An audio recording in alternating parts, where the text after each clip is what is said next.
so much for having us this afternoon. My name is Rick Joseph. I am a National Board Certified Educator from the Birmingham Public Schools, and I'm here today because I just want to let you know on behalf of the Network of Michigan Educators a little bit about a very exciting project that my partner teacher, Pauline Roberts, and I have been working on with our students this year. We teach 5th and 6th graders, and we realize as educators that we need to make sure that our students are highly engaged and highly motivated. And as you all have expressed this morning in your conversations as a board and with the legislators that were here a moment ago, is you realize that kids, in order to be motivated and engaged, need to see how their education applies and impacts the real world. And so when we look at our GLICs, when we look at our content area standards in science and social studies, and when we look at the ways in which we need to effectively teach mathematics and reading and writing, we realize that our best units are the ones that are truly interdisciplinary and the ones that are engaging the students in such a way that they can see the impact that their work in the classroom has in their lives every day, in and outside of the class.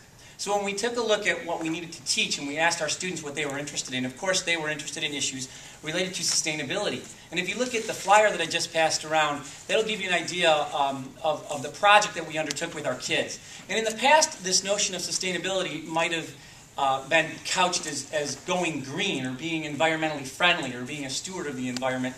But what we found now is that this notion of sustainability really has to do with the ways in which that both businesses and other organizations are economically sustainable, how they are socially responsible, and of course how they are environmentally friendly. So this idea of sustainability goes well beyond environmental stewardship.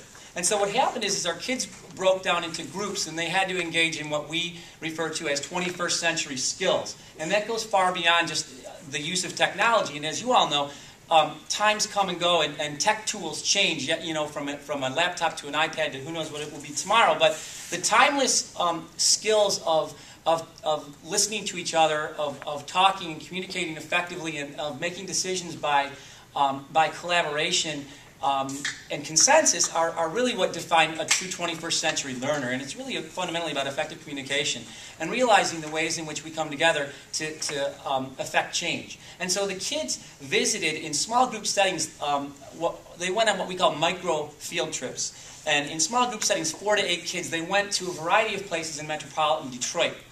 And as I teach in Oakland County, especially with what's happening in the city of Detroit politically, we are keenly aware of the need to be regional.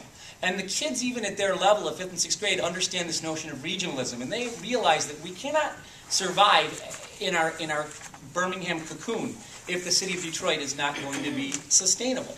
And so our kids went to the Detroit Opera House, the Woodmere Cemetery, Ford Field, the GM Rensen, and the sustainability lab for both car companies, GM and Ford. And they looked at the ways in which hemp grass, for example, was used to make dashboards or used to make component parts for vehicles. And then in turn, they came back and reported to us as a community of 54 learners and 2 teachers what they were up to. And then later, we as a big class, and as I said, there's 2 homerooms of 27, there's 54 kids.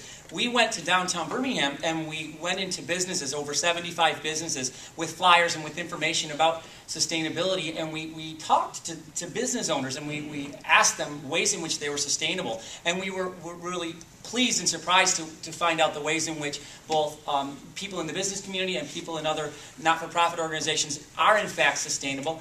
And then we said to them, we will put your name on our website and we will give you 1 star for every 5 ways in which you are sustainable and the ways in which you engage in these sustainable practices. And so if you go to our class's website, you will see all of these organizations, from investment firms and clothing shops to jewelry stores, and to the city offices in Birmingham, the ways in which they use CFL light bulbs, or the ways in which they reuse paper, or the ways in which they sustain their businesses in such a way to attract customers and to maintain financial sustainability as well as environmental stewardship and social consciousness.